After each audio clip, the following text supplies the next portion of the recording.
1.6 billion Muslims and rising. That's 1 in 4 of the world's population in all 4 corners of the globe. Islam is a religion of peace. Islam is a religion of peace. A religion of peace. But Islam has an image problem. Critics see Muslim women as oppressed. Sharia law is considered barbaric. Sectarian conflict dominates the headline. And then there's terrorism. For Muslims, it's a gross misrepresentation. But not for Irshad Manji, whose controversial first book, The Trouble with Islam Today, described Muslims as an army of automatons. I'm Mehdi Hassan, and tonight in the Oxford Union, I'll be going head-to-head with the outspoken Canadian author and self-described Muslim refusenik.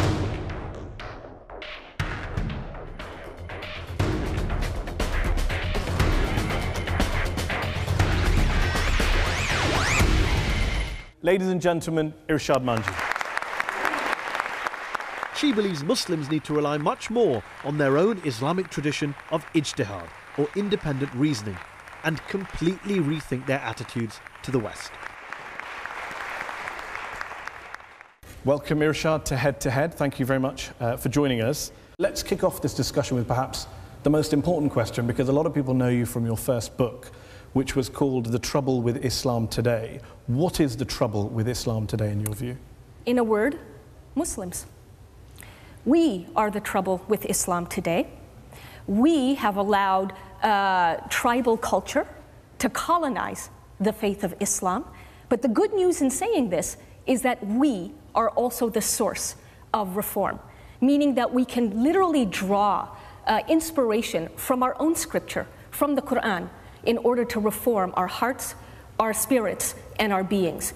And one passage that has been profoundly inspirational for me is the one that states, believers, conduct yourselves with justice and bear true witness before God, and here is the revolutionary part, even if it be against yourselves, your parents, or your relatives.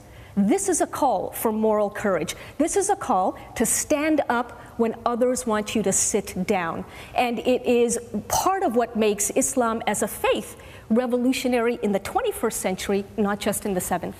It's fascinating to hear you say this, because a lot of your critics, and you have a fair few critics, especially within the Muslim community, their objection to you over the years, my understanding is that you say there's a problem with Islam, and a lot of Muslims say, and I would count myself amongst them, who say there's a problem with Muslims, certainly with many Muslims, definitely need some form of reform, change, revolution, whatever you want to call it. But Islam is the religion. Don't bring Islam into it.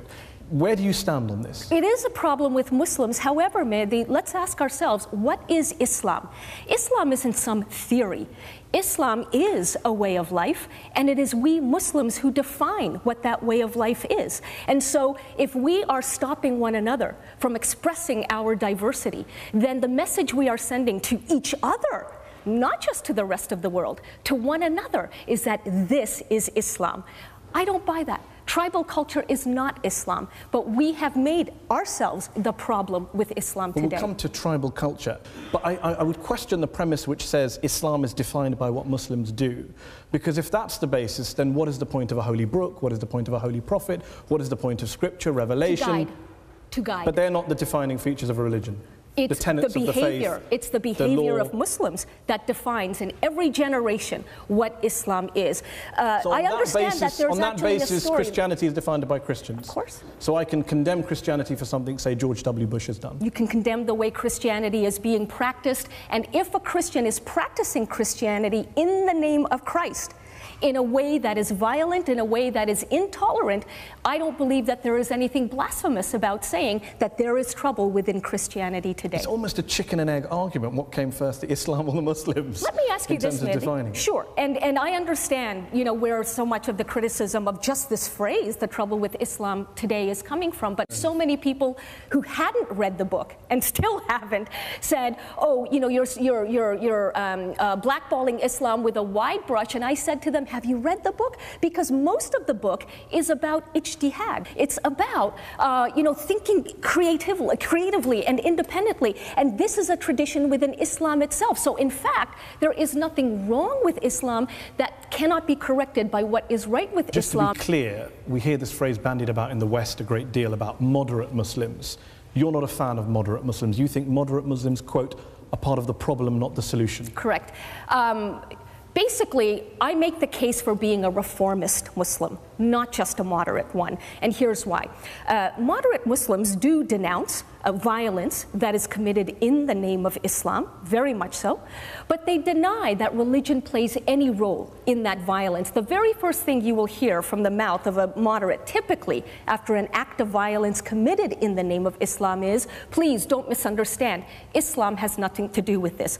But that's not true, because those who are committing the violence cite Islam as their inspiration. What reformist Muslims do, let me finish. To define the religion. What reformist Muslims do is that we acknowledge there is violence, but we also say that the way in which some people are using our religion is that they are inspired by religion to commit that violence. In other words, when moderate Muslims say that Islam has nothing to do with this, they are the ones, in my humble view, who are ceding the ground, who are handing over the ground of theological interpretation to those who already have malignant intentions. But we have to acknowledge that there are verses that terrorists are using and that they should not have the last word. You can't do that if you're going to say Islam has nothing to do with this violence. But why not, you say the last word, many Muslims would say, why not go back to the first word? Why a reinterpretation when there is already a massive body of scholarship, classical scholarship, which says you do not kill civilians, you do not launch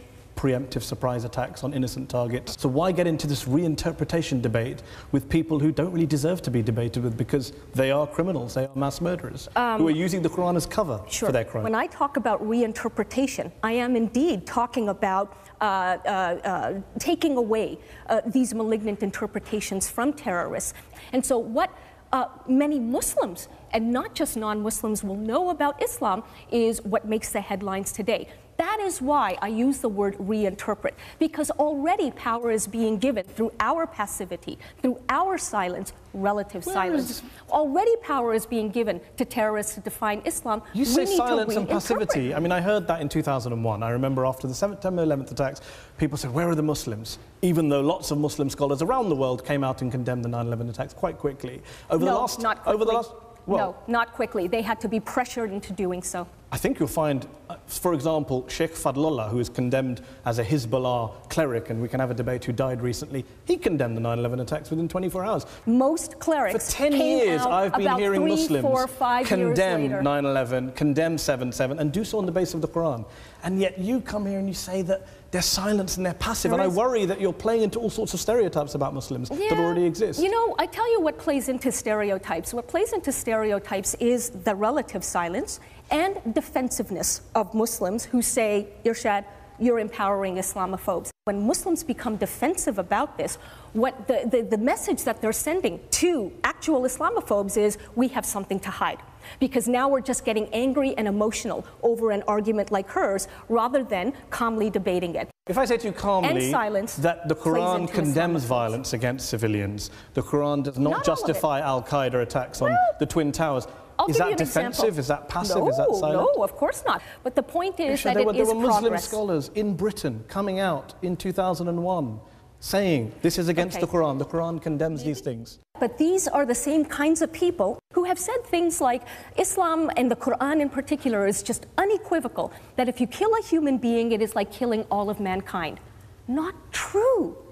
Actually, the verse itself, chapter 5, verse 32 reads, if you kill a human being, it is like killing all of mankind, unless you are killing that human being as punishment for violence or murder or other villainy in the land, okay? So I'm saying that moderate Muslims cannot simply sanitize what does exist in the Quran. We need to get real, we need to get honest, and we need to offer bold and competing reinterpretations of what is actually in the Quran, rather than putting periods and other punctuation marks that don't exist. Okay, well, let me bring in Sheikh Ibrahim Moghrez, Assistant Secretary General of the Muslim Council of Britain. He's an imam at several mosques in Leicester. You heard the verse she cited. Is the Quran, are Muslims behaving defensively about such verses? Are they hiding behind punctuation in your view? Well, I feel Irshad's also being very selective and putting the punctuation marks where they're not necessary. The verse of the Quran certainly talks about the sanctity of human life and the need for the preservation of human life and how wrong it is to take human lives. And when you extend your argument to say that it talks about except in response to violence or murder, but it is not for lay Muslims, people on the street, to take the law into their own hands. And when you say that we have not engaged with you for 10 years, I'd rather that you would have approached the scholars instead of sitting down to write a book and say, guys, this is what we want to talk about. Sir, with all due respect, you guys, as you put it, have not actually engaged with people like me. In fact, I've received a number of invitations from ordinary Muslims who are part of congregations all over the world who are excited about these arguments. But in every single case, no exaggeration, in every single case, they have written back to me to say, actually, I'm sorry, Irshad, the board has decided that they're not ready and the congregation is not ready to hear these arguments. You seem to be suggesting that this is the best thing since sliced bread, right? We are always willing to engage. And when you talk about the lack of condemnation of terrorism, the Muslim Council of Britain, without any prompting from anywhere, were one of the first to condemn it. Just because you have not heard of that doesn't mean it's not happening. Before I bring in Irshad to respond, Dr. Khaled Diab is a Syrian writer, broadcaster, filmmaker. You're shaking your head as Sheikh Ibrahim is speaking.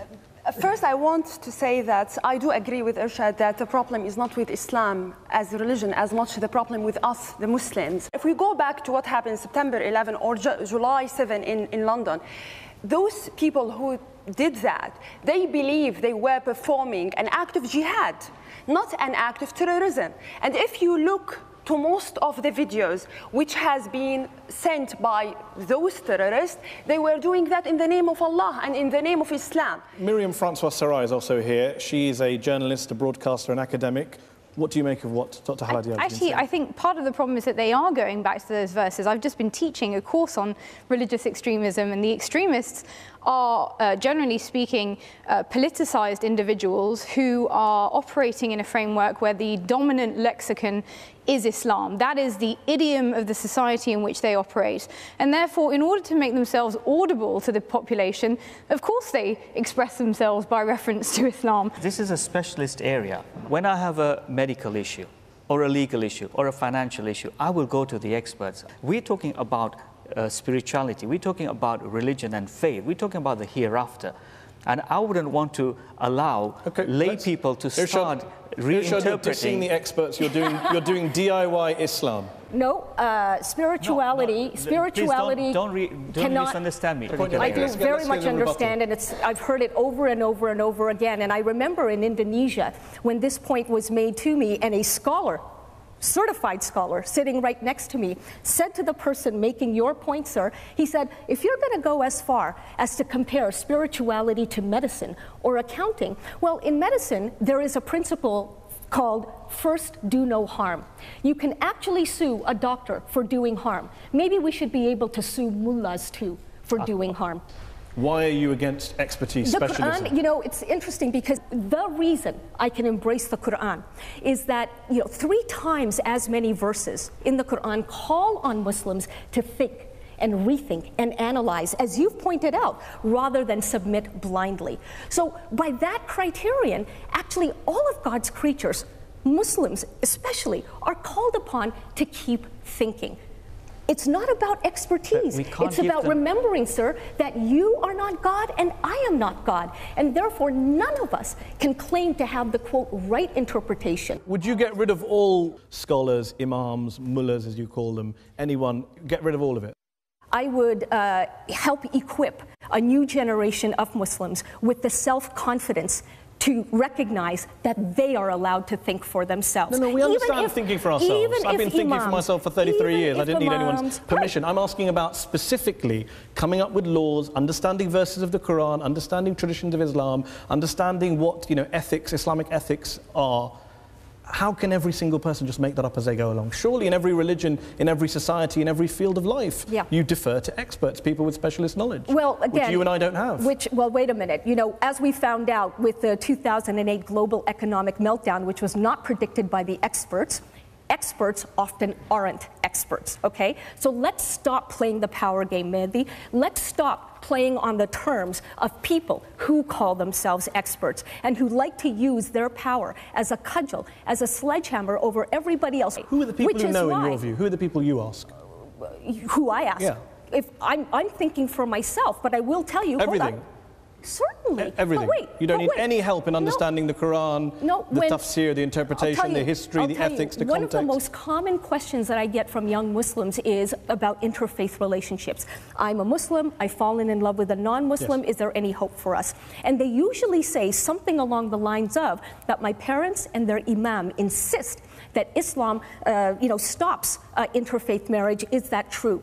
Rather than me giving them my personal interpretation, what I've come to realize is that they're actually not asking about themselves, they're asking about their parents. They need an argument that will convince their parents that love is borderless. What my worry is, if you buy this argument that the mullahs are all bad, everyone thinks for themselves. All bad. Come on. A lot of them are bad. Hyping that. A lot of them are bad. Don't be a typical journalist. A lot of them are bad. Don't do that. A lot of them are bad. I read 2 of your books. They didn't come out very well. Don't polarize. A lot of them are bad.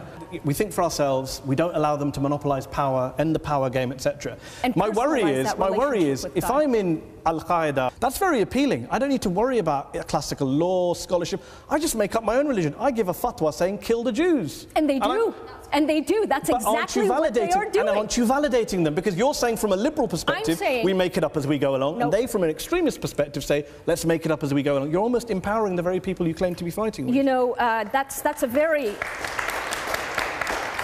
I think that's an excellent point. I've heard it before, and I've said it before. That's an excellent point. Good in theory. Wonderful in theory.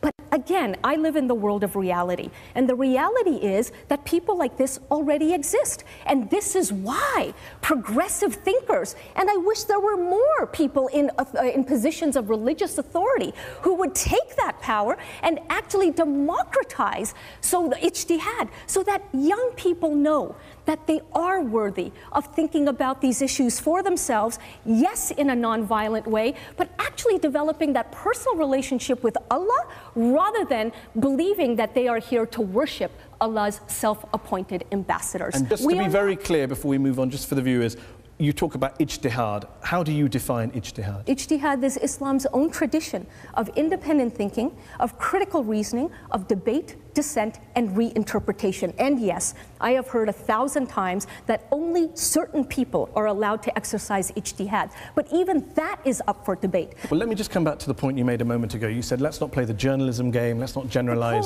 The polarization game. It's a very good point. I'm glad you raised that, because I reread both your books and I found myself nodding through a lot of the pages saying, I agree with this. She's right about the way women are treated in a lot of Muslim countries, a lot of Muslim communities. She's right about violence, predilection for violence. She's right about a lot of areas, ignorance, critical thinking, a lot of things. But here's where you and I differ. I read your books and I see only polarization. I see you painting in primary colors. It's all black and white. It's West is great, Muslim world is all backward. They don't think for themselves. They're all automatons, to use your phrase when the program opened. Well, then I have to say, then you're reading those books from your particular lens. What do I do with this sentence? One sentence. Under the Arab Code of Honor, Muslims are taught to abdicate our individuality and accept our fate as the property of our families. We're all 1.6 billion of us. I don't do that. My parents didn't do that. None of my friends do that. When you say 1 billion Muslims need permission to think, you're not just talking about Arabs. I'm saying that there is too much fear still among a new generation. When I went to Cairo 5 years ago even, okay, a massive protest against the Mubarak regime. Young woman comes up to me and she says, Irshad, I know you get a lot of questions from young Muslims. Here's mine. She said, I have fallen in love with a Jewish man and I don't know how to tell my parents. She said, here I am putting my life on the line to achieve political change in my country of Egypt, but the more frightening thing for me is to speak with my own family about love. Frightening thing. Why not say, some women in Egypt need the permission to think freely. Why say 1 billion Muslims? Why feed into the Islamophobes you mentioned earlier by implying that 1 billion Muslims do not think for themselves? Again, when you read my point in its context, you understand that I am giving shades of gray and nuance, but of course, like any person who's making a particular argument, you make particular statements in order to drive the point home. But if you're trying to win over Muslims and reform the community, when you say things like, we have to own up to, quote, Muslim complicity in the Holocaust. Yes.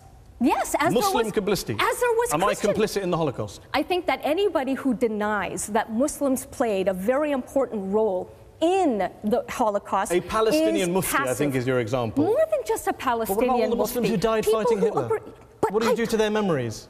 What I do is I write about it in Allah, Liberty and Love. That's what I do. Agreed. So okay? you disown the statement from that. your first book that said Muslim complicity? No, just as I do not disown the notion of Christian complicity in the Holocaust. I'm simply saying that we Muslims, you break everything down to Muslim. Muslims have a lot of catching up to do in the dissent department. One thing I noticed when I was reading the book, you say, well, there are plenty of women, you would agree, in the world, in the Muslim world, who wear the headscarf, who wear hijab, and they are fighting the battles you would want them to fight against domestic violence, against rape, against female circumcision, and the rest. How do you think they feel when you refer to having worn a hijab as wearing a condom over my head, or calling it a faux symbol of modesty, a symbol of Arab tribal culture? They're not really going to get on board your reform project, are they, when you refer to them as that way? Well, no, actually, that's not true.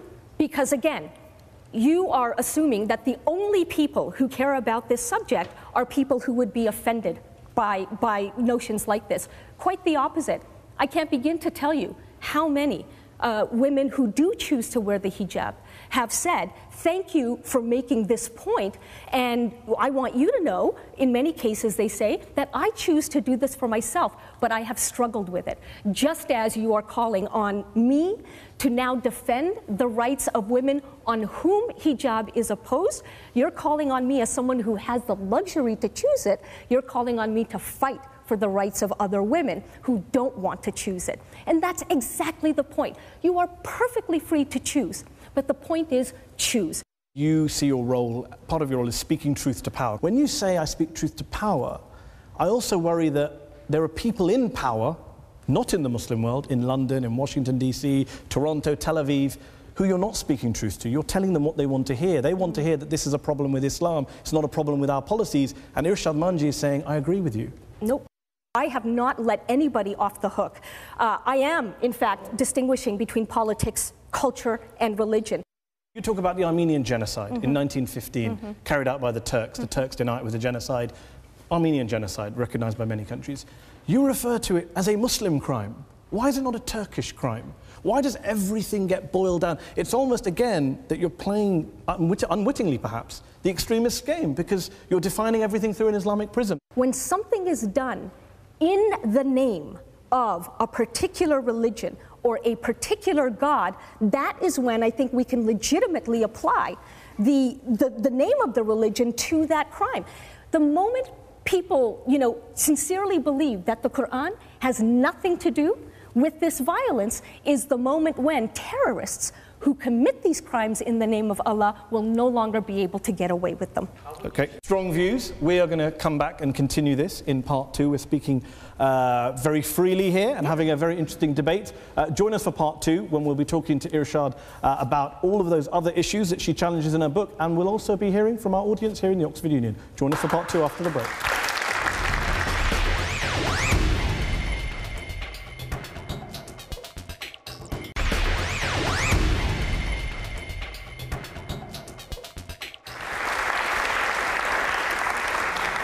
Welcome back to part two of Head to Head. We are talking with Irshad Manji, author of Trouble with Islam Today and Allah, Liberty and Love. Irshad, we've been talking about whether Islam needs reform, what role the Quran plays in violence, the hijab. I want to talk about where this all comes from, in a sense, if we take a step back, dare I say, because both of your books are quite autobiographical in a way, and you talk about your childhood a great deal. How much of your crusade, if I can call it a loaded word, a reform project. That's not fair. A reform project. How much of a reform project is to do with your childhood and your upbringing and your background, because you write very movingly in your first book about how your father beat you, chased you around with a knife at one stage. You talk about your madrasa teacher in school being very stern, austere, anti-Semitic, not wanting you to ask questions. I'm wondering whether that's where this impetus came from, to question, to demand reform, etc. And I'm also wondering whether you've extrapolated from your childhood experiences and made perhaps universal or global conclusions on the basis of what happened to you. First of all, I don't think that that's what I'm doing, but I'm fallible and acknowledge that perhaps subconsciously that's where it's all coming from. I will say, however, that we've just finished talking about a number of human rights abuses that are committed in the name of religion. Now, with or without my childhood, those things would still be committed. So, of course, I'm not using my childhood as the impetus for some, universalizing. But my childhood, as anybody's childhood, will influence how you think, whether you think, and whether you give yourself the permission to think. And so, for example, that episode of my father chasing me through the house with a knife in his hand, incidentally, my father was nominal as a Muslim. He didn't really practice, and I knew that from the get-go. But that one night, I flew out of my bedroom window and crawled up to the very top of the roof, and as I surveyed the neighborhood, I remember making a pact with myself and with Allah that I'm going to use education, not just for my own liberation, but also for the betterment of whoever else is around me. This is a young woman's journey to reconcile her faith with the freedom that she has been given in a part of the world in which her own parents did not grow up. And one could say that this is the kind of journey that a whole generation of Muslims is also undergoing right now. Do you believe that your experiences, say for example in a madrasa where you weren't taught about other faiths, you were taught a lot of hateful things, a lot of ignorant things, I get the sense that you think that's a common experience to many other Muslims and many madrasas? No, and I've not said that, and I wouldn't say that, because how would I know?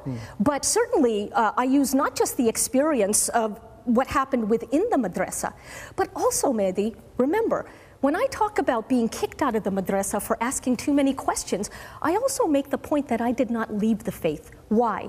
Because even at that age of 14, I realized that maybe this is just an individual, this teacher of mine, who is telling me the wrong things about Islam, and so I need to figure this out for myself. Those Muslims who didn't go through that journey, who didn't have those experiences, do you understand why they perhaps, when they read your book and the chapter says, "Thank God for the West, we owe the West our ability to critically think and question," they don't agree with you? They think, well, I didn't have that experience. I don't write that we owe the West our ability to think critically. Not at all. In fact, a huge part of my argument is that, again, Islam has its own tradition of critical thinking, and that there is nothing except for petty politics that should stop us from rediscovering that tradition in the 21st century.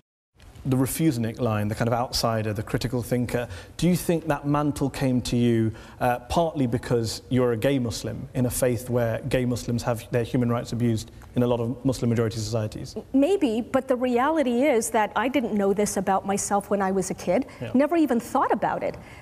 So I personally don't think that if I was, if I was straight, I would like to believe that I would be arguing exactly what I'm arguing now. But only Allah knows. I just want to bring in Sheikh Ibrahim Mogre, still here, who is an imam in several mosques. When you hear about Irshad's journey, what do you say to those people who do say, Muslims and non-Muslims, that mosques are places where, not just Irshad's mosque, but other mosques are places in the West, there is this accusation, where children are being indoctrinated, brainwashed, being taught all sorts of reactionary things? I pity the teacher who threw you out for asking too many questions. One of the key reasons what makes me go to madrasa to teach every single day is looking forward to the kids asking those questions. You are shaking your head once more. Yeah. I was brought up in Middle East as a child, in North Africa, in Syria, and in several places in the Middle East. And Islam, which I was taught, it was very strong and brutal Islam, where you as a woman should not do many things because you are a woman, because you are an inferior creature to man. You can't ride bike because you are a woman. You can't walk in the street on your own because you are a woman. Islam, which I knew when I lived in the Middle East. And actually my journey from Middle East to the West, at a certain point I was thinking of Islam as a very, very brutal religion to women.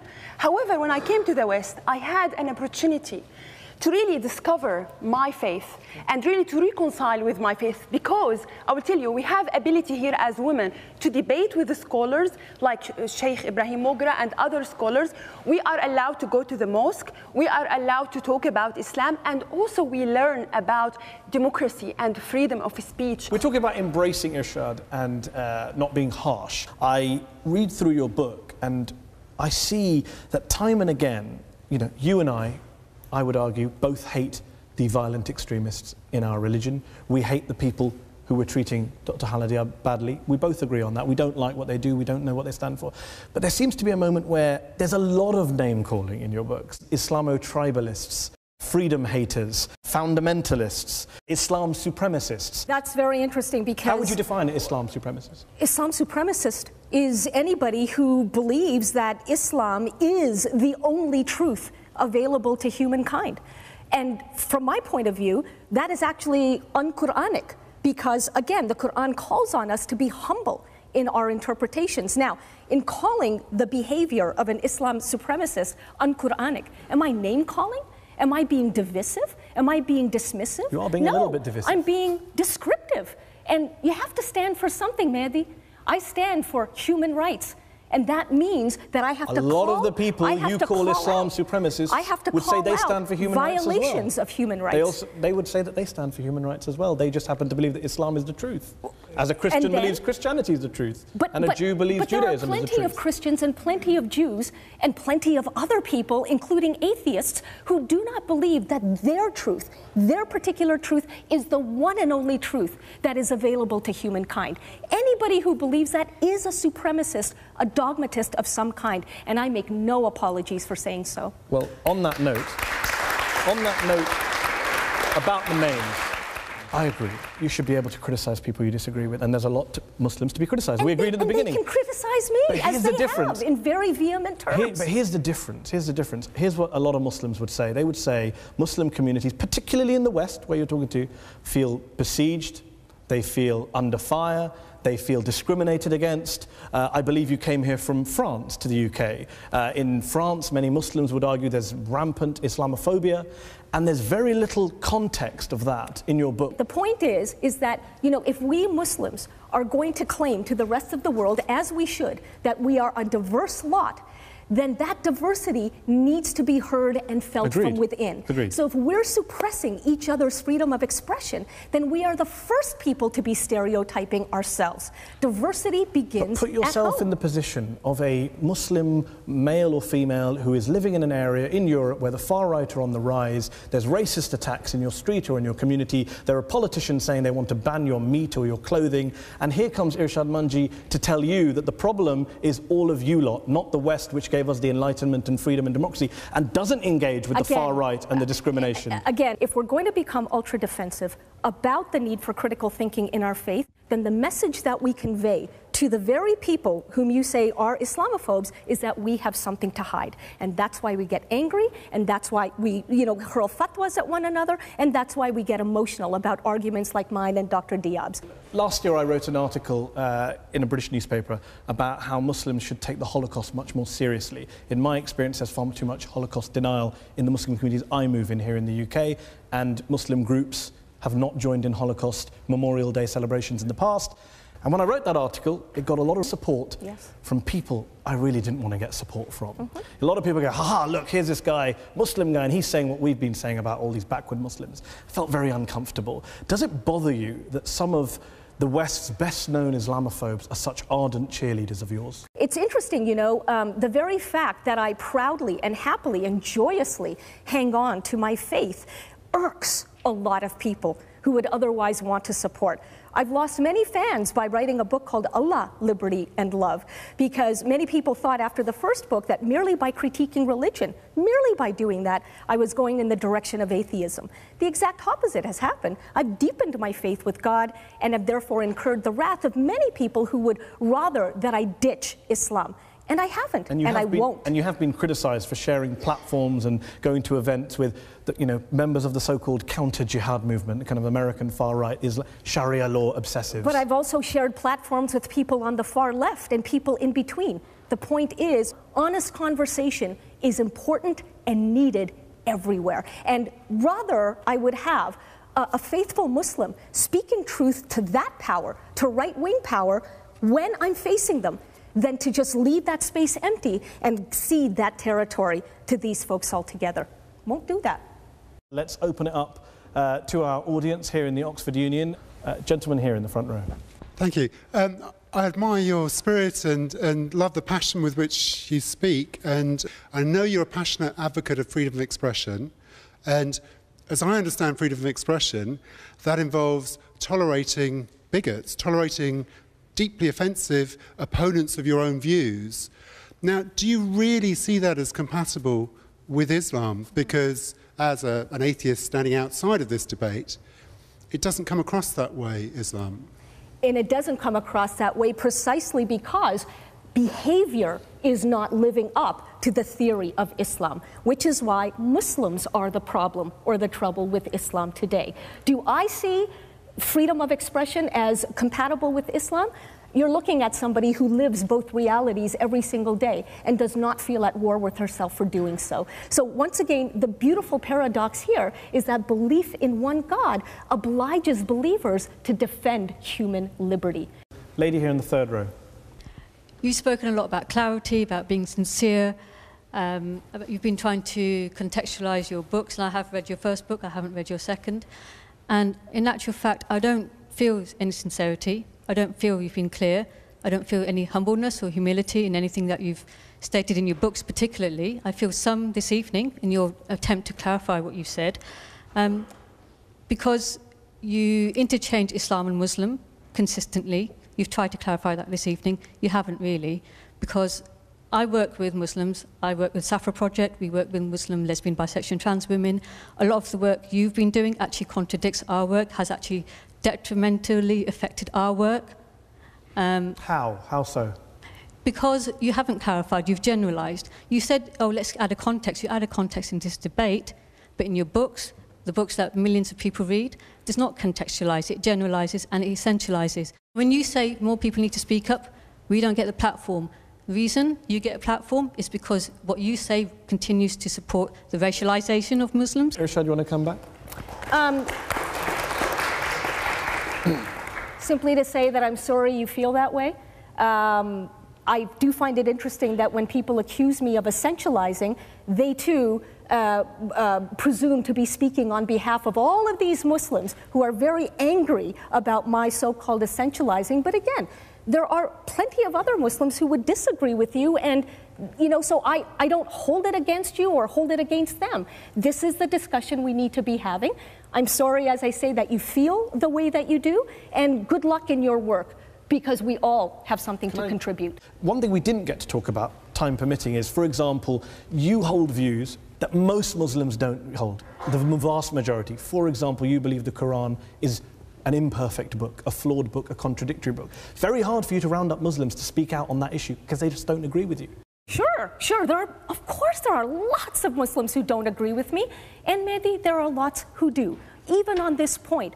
But surely you would acknowledge that there's a big contingent of Muslims who agree with you on the field. Surely you would acknowledge that it is far less frightening to speak up in support of the perfect Quran than it is to speak up about contradictions within the Quran. That wasn't my point. My point was that but that is the point. That is the point. My point is on violence. Lots of Muslims agree with you. On the Quran, most don't. Therefore, it's very hard for them to come and share a platform with you when they... How can you say that most don't when we don't have a world in which it is safe for people to speak up about their real view of the Quran, Muslims included, or Muslims especially? How can you say that most don't? To the gentleman there, right there, yes, you who was at the back, who's been waiting there.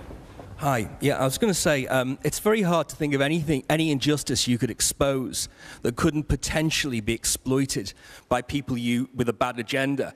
To take an example, like, say you talk about American atrocities in Iraq. I mean, Bradley Manning leaked, film of Americans shooting civilians in Iraq. Now, potentially some jihadist could use that as propaganda. Is that an argument that you shouldn't expose that? Or should you expose all injustice? You know, you can get anti-Semites start putting stuff about, yeah, the Jews. If I put something criticizing Islamism, I get people who hate Muslims agreeing with me. Right. And that's a very real fear that many Muslims who have talked to me have. That if I say something, you know, how is it going to be held against me? Who's going to use it? But that becomes a self-imposed censorship in that case. If we want the world to see us as the diverse community that we are, then we have to give ourselves the permission to be diverse. And that means lifting the lid on our own censorship. But why not also, and this is to come back to the gentleman's question, so for example, Ziauddin Sardar is someone you quote in one of your books. He would call himself, I don't know if he called himself a reformist scholar, but he attacks Islam, Muslims, Islamic interpretation. Islam? Well, no, he doesn't. He is very critical. I'm a great admirer of his work, but he's also written a book attacking US foreign policy. Do you think you would have a little bit more credibility in the Muslim community if you did that too? If you said, okay, I'm going to attack Muslim extremists, but I'm also going to attack the neoconservatives who want to start wars in the Middle East or whatever it is? Yeah. Would that give you more credibility, do you think? Probably, and strategically, but again, I'm not... Well, the honest to God, as well. But wait a minute, once again... Speaking truth to power, speak truth to all power. Maybe, sure, and here's the reality. There are so many people who are speaking truth to neoconservative power, and rightly so. The world doesn't need me to be doing that. You know, my question is, what can I contribute to the wider discussion about justice? So just like I'm not going to write a book about the trouble within Christianity simply because there are plenty of people who are already doing that. Same thing in this case. Let's take another question from the audience. Is that lady here on the end of the front row? Yeah, I'm interested in just following this up about change on the ground, particularly in respect of the polemics and women's rights, for example, minority rights, which are very sensitive. And there are people at the grassroots trying to change debate, trying to influence actual people's lives, when the polemics and the kind of elite debates that perhaps we're all having can actually shut down debate. How do you envisage bridging this and moving forward? By encouraging honesty.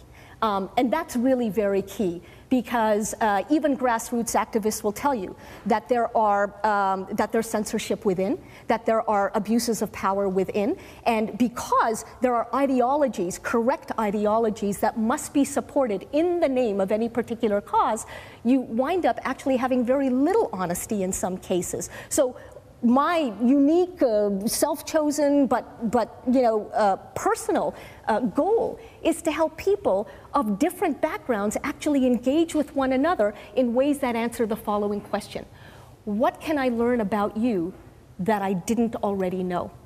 Gentleman here in the second row on the end with his hand up. You talked about having friends or rather sharing platforms with people and having honest relationships.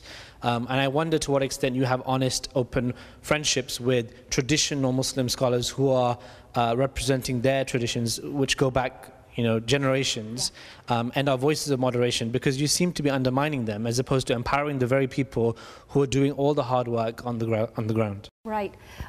Well, I can only tell you that now more and more traditional scholars are willing to engage. In the past, they haven't been. And not because they're bad people, not at all, but because they too have feared the stigma of in any way sharing a platform with Irshad Manji. I think people are getting rather fed up with that. They're getting tired of courting the approval of, some spokesperson. So, once again, signals of hope, signs of hope. This lady here. I think what sort of can become an issue here is that we have this idea that there's this monolith of Islamic expression and that everyone is backwards and everyone has some very archaic ideas. And I think it's a shame if we are tarring the whole of the Muslim community in the West, in the East, with this one brush. And I think sometimes you can play into that. You're tarring everyone with the same brush in that sense. I'll be more careful going forward. Gentleman there. I agree with you, there's a fragmentation of religious authority in the world today. But if Islam is what Muslims do, and how Muslims live, and the context in which they live, why keep going back to the religion and to the Quran? I mean, do you think that if we edited out all the verses in the Quran which are violent or patriarchal, that there wouldn't be militancy in the Middle East or that domestic violence would end. I mean, don't you think Islam isn't the problem and it isn't the solution? That's what Islamists say. Islam is, in the end, a distraction if you're talking about the politics of the Muslim world today. I don't think it is a distraction. And you know, going back to Mehdi's point about trying to win hearts and minds, I mean, I remain a Muslim for a very sincere reason, because I love Allah. End of story. The reality, though, is that when you come from within the fold, you know, you can say to fellow Muslims that, look, the Quran itself, we can draw inspiration from it.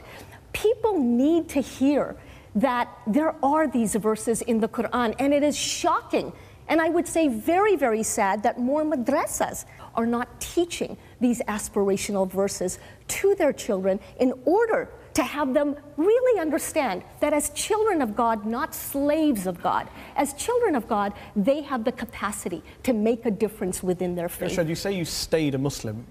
You say I remain a Muslim sincerely. Yeah. How would you define that? How would you define it? Just believing in God? But would that not just make, how is that different to a theist who believes in God without believing in the Quran, the Prophet? Maybe it's not. And therein again is, you know, one of the things that we have to think about. Why do we need to be so different or so special from other people who believe in one God? So believing in the prophethood of Muhammad, which is one of the conventional beliefs, you don't think is a criteria for being a Muslim? You don't have to believe in the prophethood of... I believe in the prophethood of Muhammad. If you believe that's a I criteria. do believe in the prophet. But is that, should that be a criteria for being a Muslim as it conventionally is?